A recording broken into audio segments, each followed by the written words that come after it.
Hello, my name is Becky, and today I want to tell you about how this collection of diaries came into my life, and also something about the man who wrote them.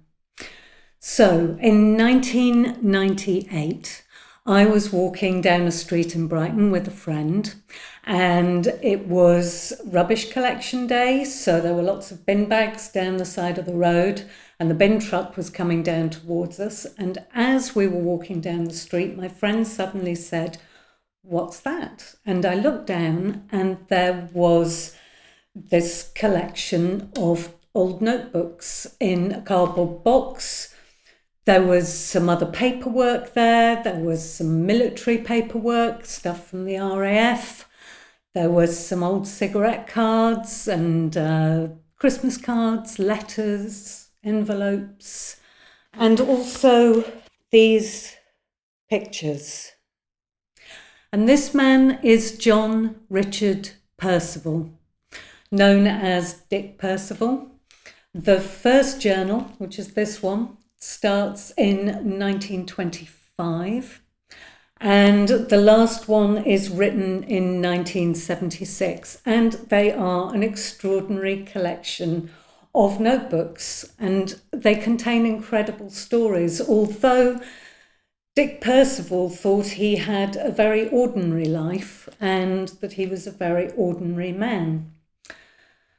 His life didn't start out ordinary. He came from a very, very privileged family. His father was Major General Edward Maxwell Perceval. His mother was called Nora.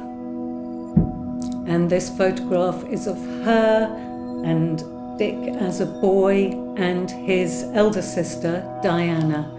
He also had an elder half-brother called Max, from his father's first marriage, and Max's mother had died in childbirth. So this first journal, he is at Charterhouse School in his last year, and the plan that the family have for him is that he will go to Oxford University, hopefully on a scholarship, to study languages. So he leaves Charterhouse School at 16 and goes to Berlin in 1925 to study on a one-year course. He writes, "Left Farnham with mother to go to Berlin to start the foreigners course at the Berlin University. It starts on Monday. Another stage of my career has now started.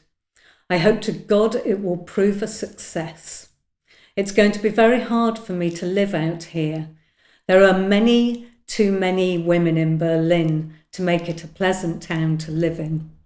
He's in Berlin. It's 1925. It's the height of the Weimar Republic and the incredible culture of Berlin of that era.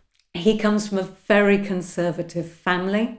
He meets up with some slightly older friends who are at the university, and they take him out to the nightclubs of Berlin. He's going to gay bars and transgender bars.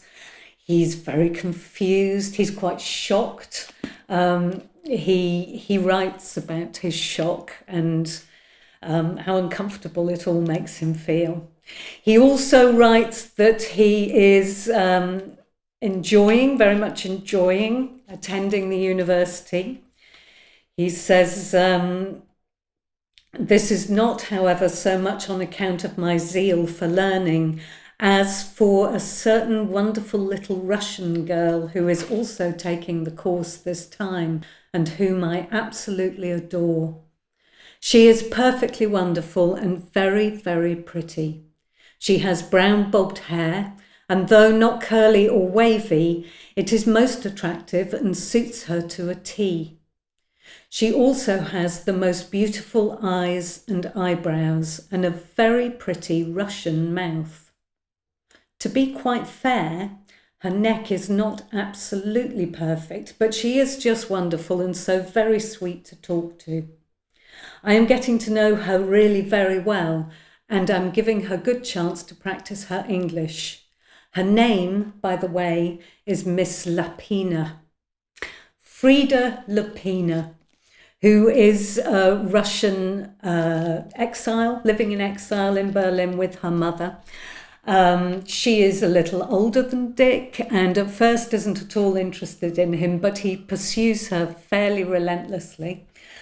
He believes that love is the answer to everything, to all his problems, all of his feelings of loneliness, and he is wildly in love with Frida.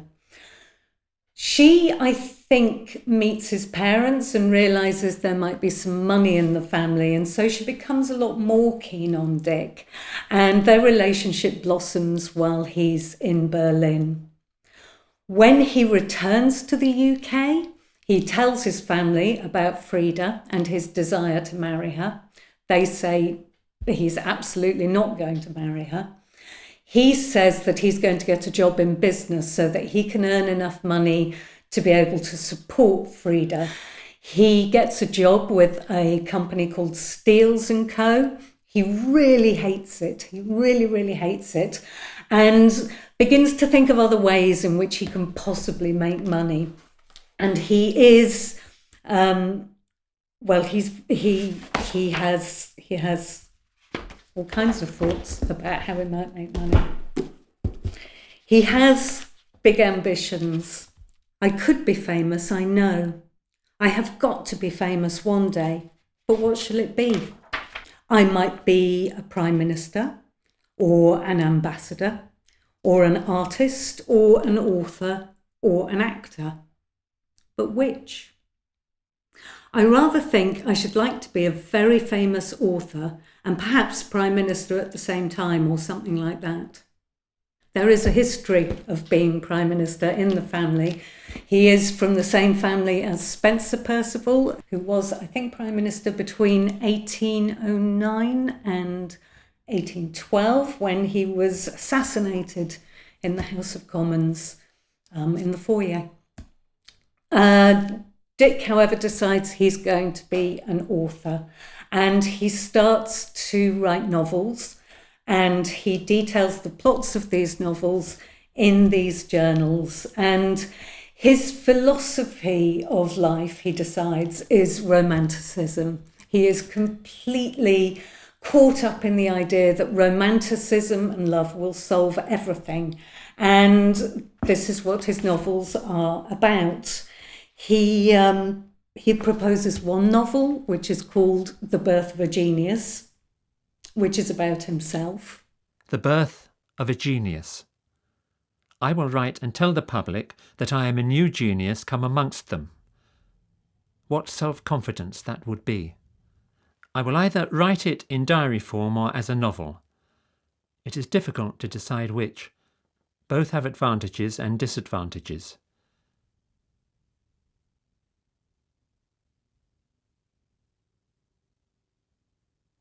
It is Frida who recognises the embryo genius and sees that she alone can make him a great author, who sees that they must marry for his sake, and persists bravely towards this, although he is sometimes influenced by the realists, his parents, and cannot see the truth in consequence. The relationship with Frida continues long distance, but eventually it starts to fizzle out. At some point in 1929, she tells him that he has to put an advert in a leading London newspaper to announce their engagement, which he does. He puts it into the Daily Herald, which is a socialist newspaper. He also puts it in German, and this is all in the hope that his parents will never ever read it. In 1931, a woman walks into his life and changes everything for him forever. At this point, he's working in publishing. He has got a job with Colour magazine, which is an arts magazine, and which has the tagline, the most fascinating magazine in the world. And he's working in the office of Colour one day, and this is what he writes. I wish I were not so tired, for I have much that I want to write about tonight. I have been having a strange experience yesterday and today. I think I have fallen in love again. But it is a more hopeless love than ever. She is a wonderfully attractive young German girl, and alas, she is married. Her name is Serena Eicher. And since she came into the office yesterday, I have been unable to think of anything other than her. Serena Eicher. She is married. Not only married, she has 3 sons, the oldest of whom is just a couple of years younger than Dick. Wonderfully attractive young German girl, is in fact about 44 years old. He at the time is 22. This doesn't put him off. He is absolutely obsessively in love with Serena. She seemingly tries to put him off, tells him that this is no good because of the age difference. And and she's quite a mysterious character. She'll sort of disappear for periods of time and then show up again. It has been one of the most disappointing weeks I have ever known. And now its ending is the worst of all. Serena has gone, without a word to me. Just gone. And she can sometimes be quite cruel to him. And she also, she's an extraordinary character. She gets a divorce. He is absolutely ecstatic. She then gets engaged to someone else, a man called Fritz Erbers, who lives in Berlin, who I think is older than she is. This doesn't stop the relationship between her and Dick. Dick at one point writes that Fritz Erbers is in a sanatorium somewhere because he has slit his own throat because Serena doesn't love him enough. Serena goes on to marry Fritz Erbers, and Dick at that point is suddenly offered a job in Singapore with the Singapore Free Press, and he leaves the UK. This is 1935. And on the way, he stops off in Berlin to visit Serena and her husband. And I think the husband knows about the relationship and has kind of accepted it. And this journal ends with him on a boat headed to Singapore. And what's fascinating about this journal is towards the end of the notebook, he's writing about some of the personalities that are on the boat with him. And at the bottom of the page, he writes, "The purser, on the other hand, was a very entertaining, sprightly little fellow, but then he was still young." And then he writes, "Continued in next volume." But I don't have that next volume. It's missing from the collection.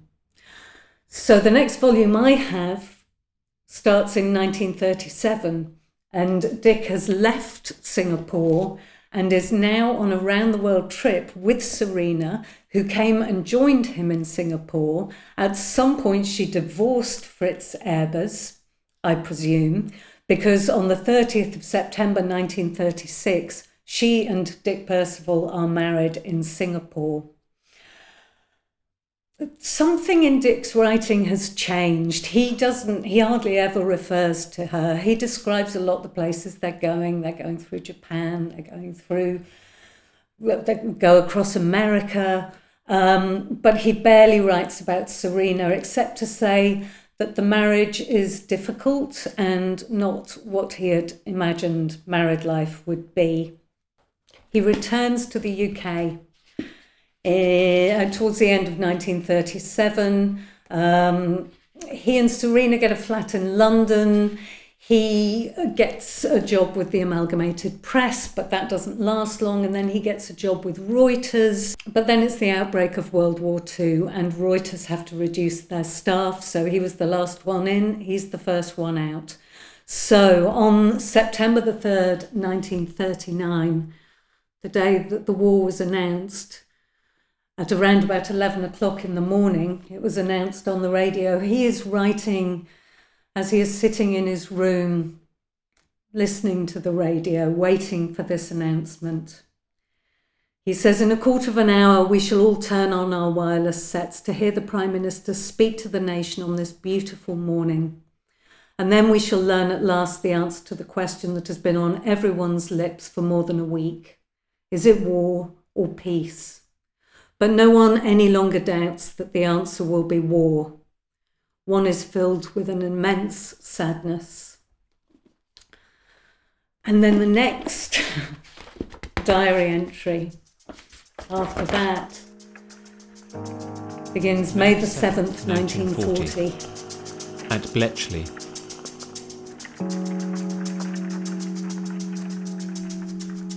By tomorrow I shall have been living and working at Bletchley for exactly a month. It has been a happy month, the happiest I have spent since I last wrote in this diary on the day that the war began. How long ago that day seems now.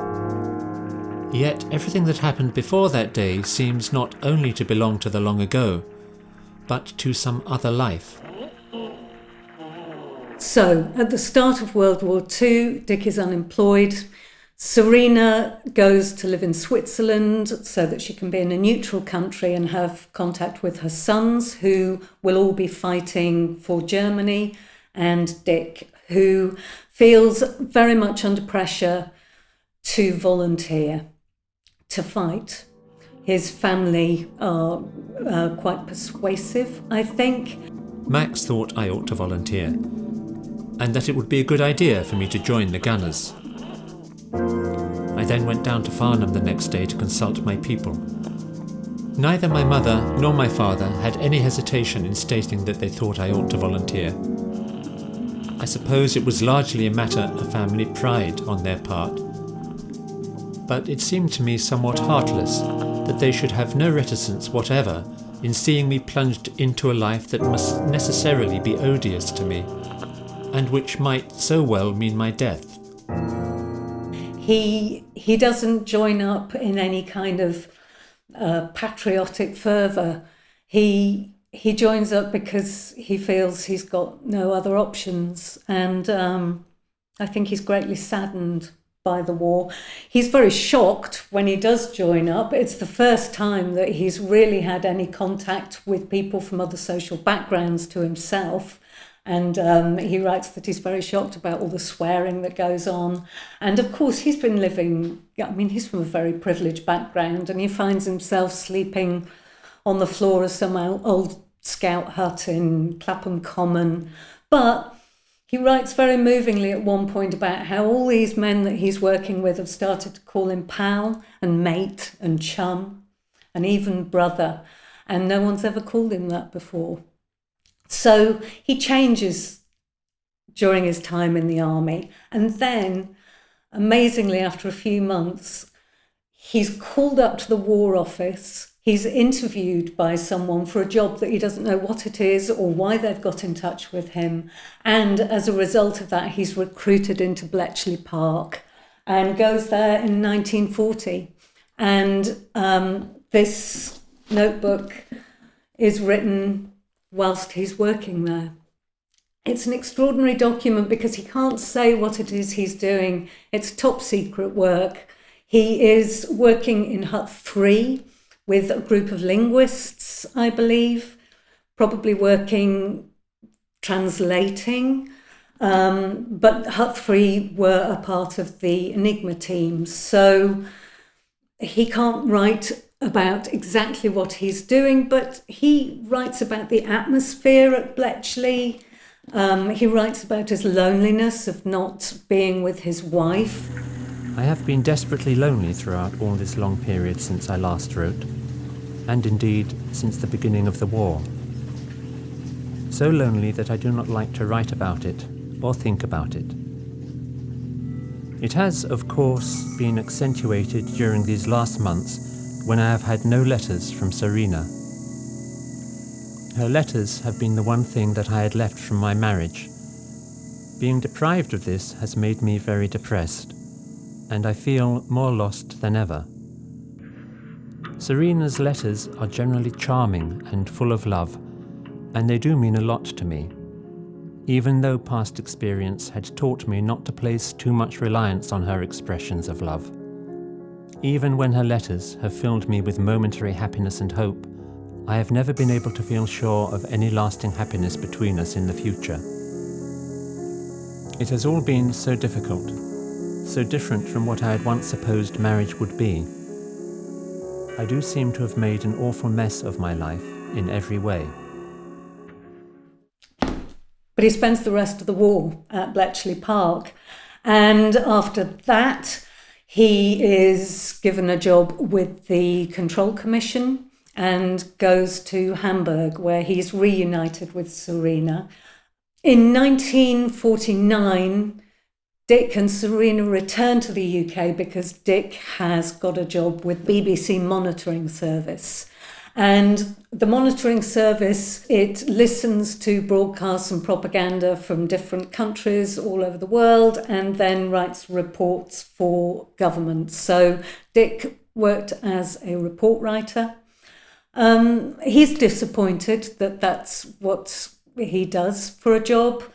He hasn't written his novel. He tried to write a travel book, but I don't think it got published.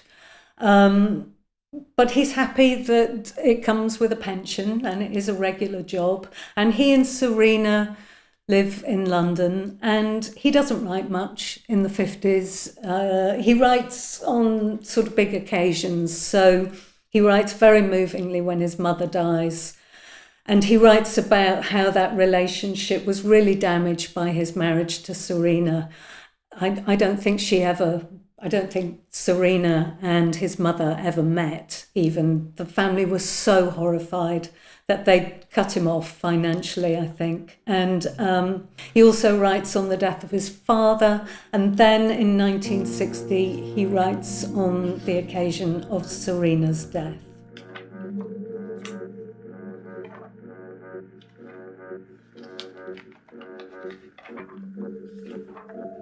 Kent House, Kensington Court.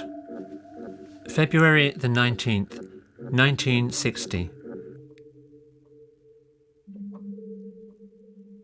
4 weeks ago tomorrow, on Saturday the 23rd of January, my dear Serena died, suddenly and peacefully, as the result of a heart attack, between 10:15 p.m. and 10:30 p.m. in her bedroom here and in my arms, at the end of what had been an exceptionally happy day for her. Dick doesn't write after Serena dies for a few years. He begins to write again in 1964. And he says, "It is with great hesitation that I start writing a journal again after an interval of about 3 years, I believe. During that period, I have had little time and less inclination to do this, although much that is of great importance to me has happened during these 3 years. On the 5th of September 1961, I married again. I married Sheila, whom I had known for some years previously at the BBC, where she also worked before our marriage. It has been a most happy marriage and a great blessing in my life. This followed as a natural course of events, as though predestined after my darling Serena's death. It was only a question of when I would be ready to marry again after that." And I find it so interesting that he says it's only a question of when I would be ready to marry again. I have been in contact with Dick Perceval's family, on his sister's side. And they tell me that they believe that Sheila and Dick met at Bletchley Park and that they re-met possibly at the BBC. So how long that relationship was going on for, I don't know. I can find no evidence in either Dick's journals or in any other place that Sheila did work at Bletchley Park. But certainly I think the relationship had been going on previous to Serena's death. is a really happy marriage. And Dick retires from the BBC. He and Sheila eventually move down to Brighton and Hove, and they have a happy marriage. He often complains that he finds life a little mundane. Woke up very early and, lying in bed, reflected that my life is like a journey in a train that always covers the same stretch of track, but travels faster and faster all the while. Much of that journey is through dark tunnels, but much is also through beautiful scenery, only it is always the same scenery.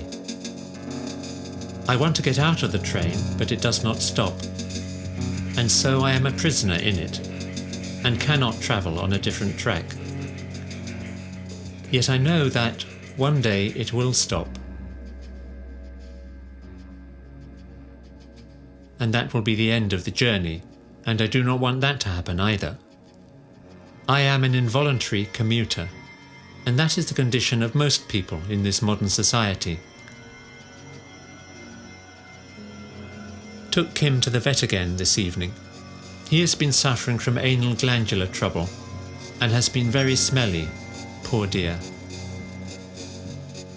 The clips that you've been seeing are from a series of short films that I've been making in collaboration with sound designer Scott Smith and performer Gerard Bell, which is called To Be Continued. I'm working with archive footage from all sorts of different sources, silent films and out of copyright Hollywood movies, old public information broadcasts, cine club films and home movie footage, gathering whatever materials I can to try and breathe new life into these old stories, and also to try to draw attention to the fact that none of us are ordinary people and none of us have ordinary lives, even if we think we've had an ordinary life. So we are going to be screening 3 episodes of To Be Continued. Yeah, we're taking from the war diary 3 extracts of his journals, 2 from May the 7th, 1940, and the diary entry that he wrote on VE Day from Bletchley Park. Details I will put on the bottom of the screen here somewhere. The rest of the series is up online and available to view, and there will be information at the bottom of the screen on how you can subscribe. It's completely free, and episodes are being released throughout this year, so there's plenty more to come. There's stuff online to catch up on, but it's not in chronological order, so you can dip in and dip out. I very much hope you'll join us for the screening. Thank you for listening. Goodbye.